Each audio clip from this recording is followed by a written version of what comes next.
ABS-CBN, naglabas na ng opisyal na on-air branding sa All TV. Opisyal nang inilunsad ng ABS-CBN ang kanilang bagong on-air branding para sa pag-ere ng Kapamilya Channel sa All TV, na unang nasilayan ng publiko sa social media at digital platform. Tampok sa naturang video ang kilalang mensaheng tahanan natin ng isa't isa, na muling nagpaalala ng pagkakakilanlan at advokasya ng Kapamilya Network. Makikita sa on-air branding ang makulay na pamilyar na visual identity ng ABS-CBN na sinamahan ng pagbanggit sa All TV Channel 2. Hudyat ng formal na pagsisimula ng kanilang partnership sa Free TV.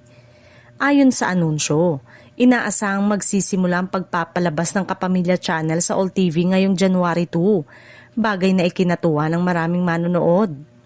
Mahalagang bahagi ng telebisyon ang on-air branding dahil dito ipinapakita ng isang network ang kanilang mensahe, direksyon at connection sa audience. Sa bagong branding na ito, malinaw na layunin ng ABS-CBN na iparamdam na nananatili silang tahanan ng mga Pilipino sa kabila ng mga pagbabagong dinaanan ng network sa mga nagdaang taon.